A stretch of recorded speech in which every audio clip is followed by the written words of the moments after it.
Hi everybody, welcome back. And we're moving on now to chapter 4, which is chemical bonding and structure.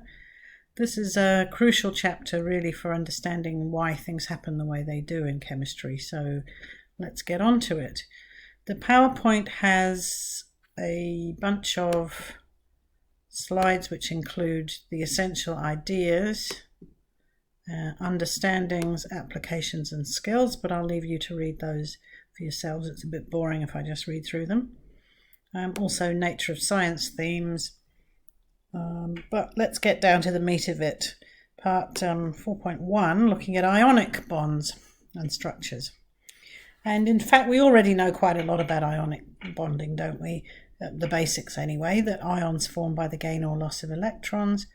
And normally, if we look at the periodic table, you can work out whether something's going to be a positive ion or a negative ion, depending on where it is.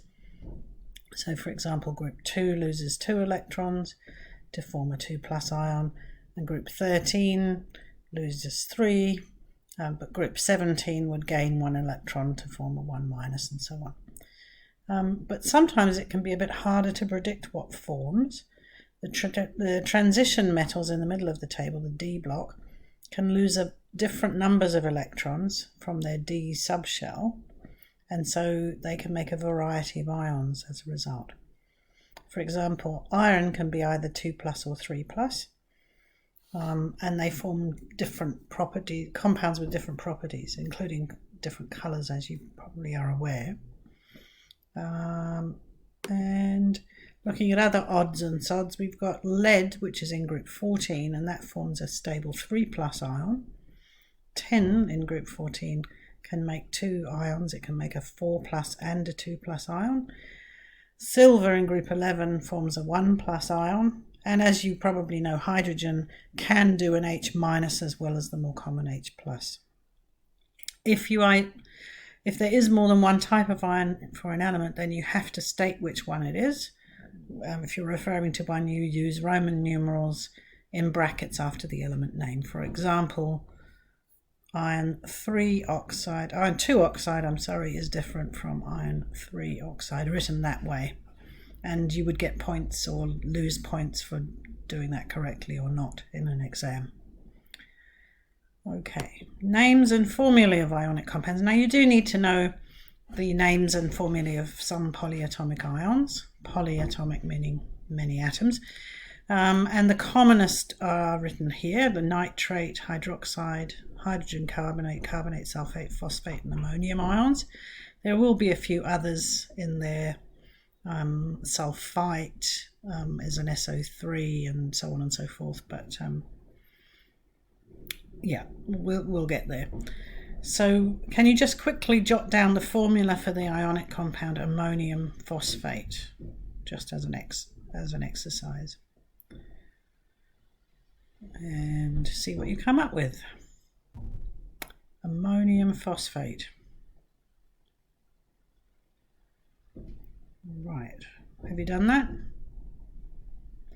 As ammonium is NH4 and it's a 1 plus, and phosphate is a PO4 and 3 minus, then clearly for every phosphate you're going to have 3 ammonium ions. So the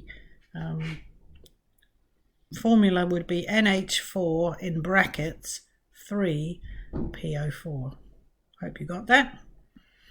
Moving on, let's have a look at giant ionic lattices. This is something that you've probably been at least superficially aware of for a very long time. If you take something simple like salt, sodium chloride, you have a nice regular 3D arrangement of ions of sodium and chloride, which forms a cubic lattice in this case. And we've got the oppositely charged ions held together by electrostatic attraction in a very regular pattern.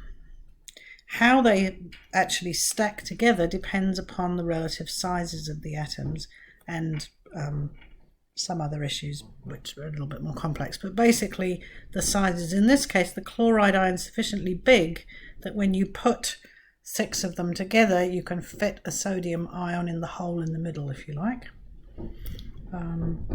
So that way you can have a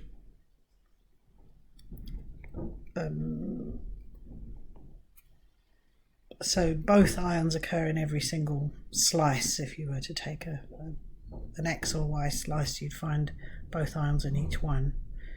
Let's have a look at this one. So here we can look at a little sodium ion being surrounded by 6 chloride ions. That means we'd say that it had a coordination number of 6, and also that each chloride ion is surrounded by 6 sodiums. So it also has a coordination number of 6. But you won't need to know much about coordination numbers at all unless you do option A, the materials option. Let's see. Right, I think that's doing the same thing, isn't it? So we don't need to go on about that anymore. Physical properties of ionic compounds. I'm hoping this isn't too much out of sync with what goes on Cognity. I think Cognity does things in a slightly different order, but just bear with me for a moment. When it comes to physical properties of ionic compounds, clearly we'll look at melting and boiling points. And you probably are aware that melting points are quite high for ionic compounds, and that's because electrostatic attraction holds things very tightly and it takes a lot of energy to disrupt. So whilst you can dissolve salt in water very easily, you can't melt salt except unless you get over 1100 degrees Celsius. And clearly if you have, oh my goodness, here comes my son bombing my video. Go away. Oh.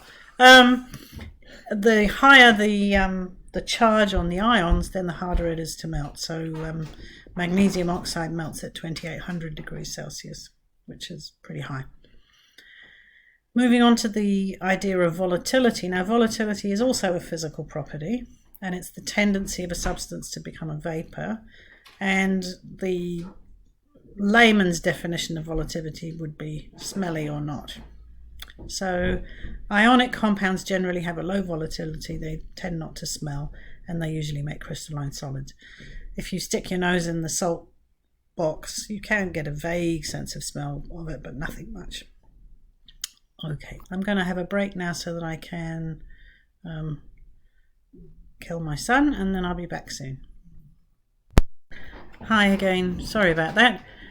Just to finish off this little section, if we're looking at physical properties of ionic compounds, one other one we need to think about is brittleness. You probably don't very often get to see a big chunk of salt, but if you did, you'd realise that it's fairly brittle, and if you throw it on the ground it will break into lots of pieces. Because in general ionic compounds are brittle. Brittleness is the tendency of a material to fracture or fail upon impact or a small amount of force. The reason for this is because the ions are surrounded by oppositely charged partners, and they're quite happy to be in that position. They're nicely stable. But if you put a small shock or dislocation, then it means that like charges can come into contact with each other and then they repel, which makes the substance break apart easily.